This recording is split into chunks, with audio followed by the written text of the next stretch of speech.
Hello everyone, welcome to Indian Economy by Aman Soni. In today's news, sir, we shall be discussing the important articles related to economy from the Hindu newspaper. In the editorial page, because of the National Statistics Day, there is an article about the landman of India. That is PC Mahalanobis. The entire article is not important for exam. We just have to extract important points for the prelims examination.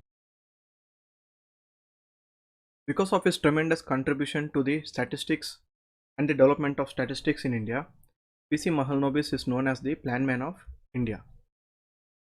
Because he was instrumental in setting up the basic structure of the statistical collection system, he devised ways for the data collection, how to efficiently plan for both the national planning and the human development. There are certain points here which are important for prelims. That is, he wrote a series of essays called Rabindra Parichai. These essays were about Rabindranath Tagore in the prestigious Bengali magazine called Probashi.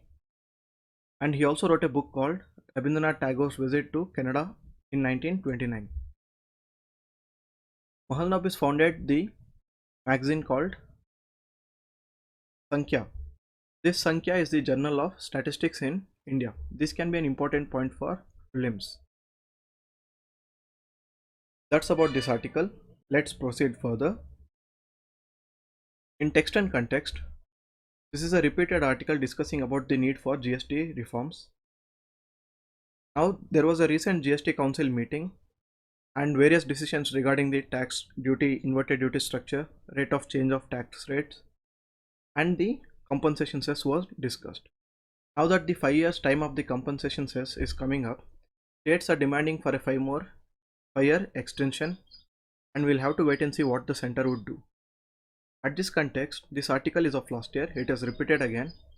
It talks about why the center has to take the responsibility for providing the compensation cess and probably extending the compensation, and how we can reform the current GST rates and the GST structure, and also about it discusses about need for funds for the local governments.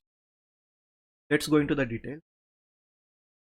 We all know that GST compensation cess is supposed to be based on the year-on-year revenue increase of the state's growth, and that revenue percentage increase was almost 14%. Now, because of the COVID pandemic, both the revenues of center and states got affected, and at that time center said that it won't be able to provide the increase because of the reduced revenues. Initially, the center had asked the states to collect the revenue and borrow the money from the market by themselves.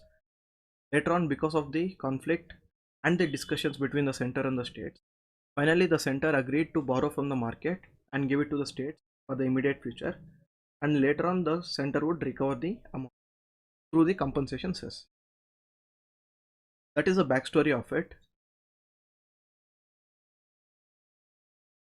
Now the article says why the onus is on the center, why the center should collect the money and give to the states instead of asking the states to directly collect the money or borrow the money from the market. Because first point, the states do not have multiple options like the center to issue sovereign bonds or long-term investment bonds.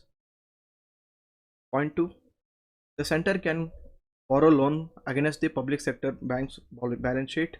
It can borrow from the RBI directly, and the center can ask the RBI to issue open market operations, issue securities and borrow, which all these states cannot do.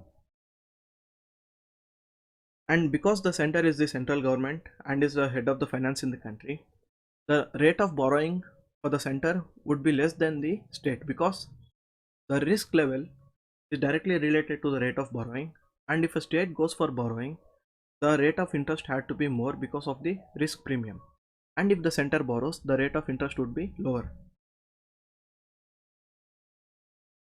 And for the markets, it doesn't matter whether the states are borrowing or the center is directly borrowing, because the market assumes that even if the states are borrowing, the ultimate guarantee is the center.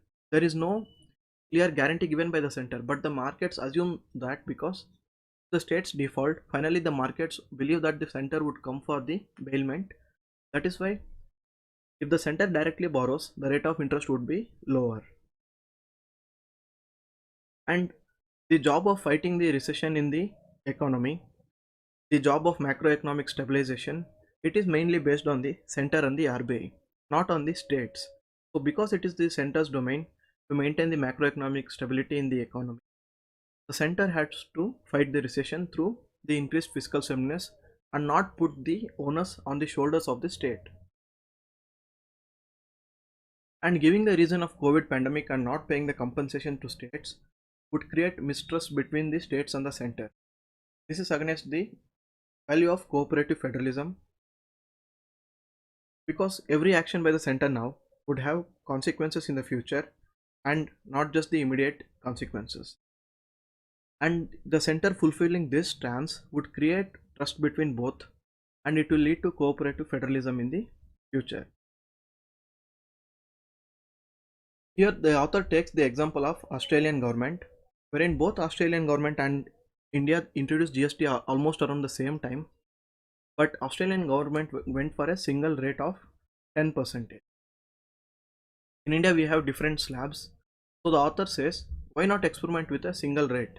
Probably have a rate of 12% so that a single rate could improve the tax base. It will lead to buoyancy in collection. It will reduce the arbitrary classification and discretion. It will reduce the litigation. And what the GST Council is doing currently, the GST Council mostly meets to change the rate, change the or exclude the items which are there in the exempted list, decide on the items it to be included in different rate of taxes. All this could be avoided if there is a single rate. And anyways, the states have the power to collect VAT on various in-goods like liquor, tobacco, industrial fuels like diesel, aviation turbine fuel and coal, which are currently out of the GST regime.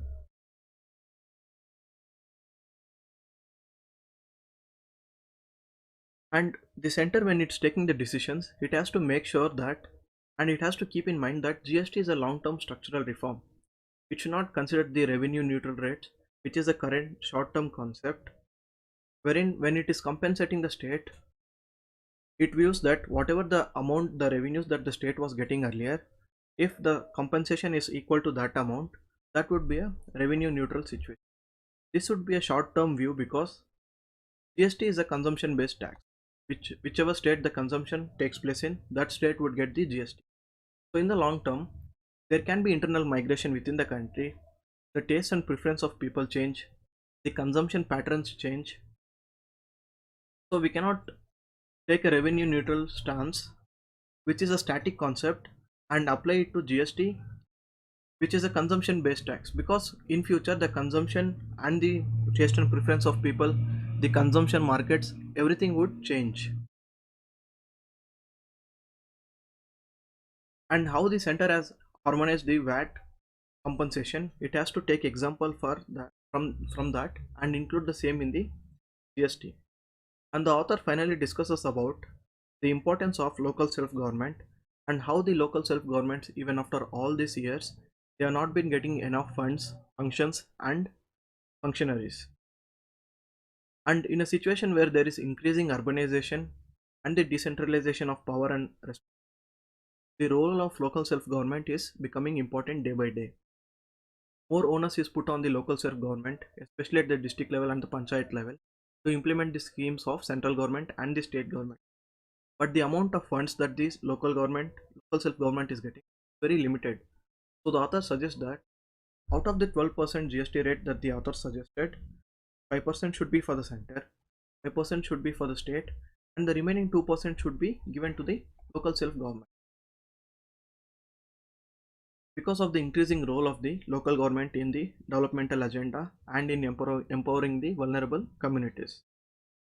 And what should be the actual distribution between the panchayat, district or the taluk or mandals, that would be taken care by the respective state finance commissions, because the quality of governance is directly dependent on the quality of the local self governance. So if the quality of governance would improve, it would lead to and create a situation wherein better growth can take place, and if better growth take place, Obviously, it will lead to more revenue for the government in form of increased taxes. That is why it is important to give revenue to the local self government. And the authors also discussed other reforms which are ancillary in nature, especially the reforms related to e-way bill, because currently the interstate GST and the e-way bill, they are very complex. They have to be simplified.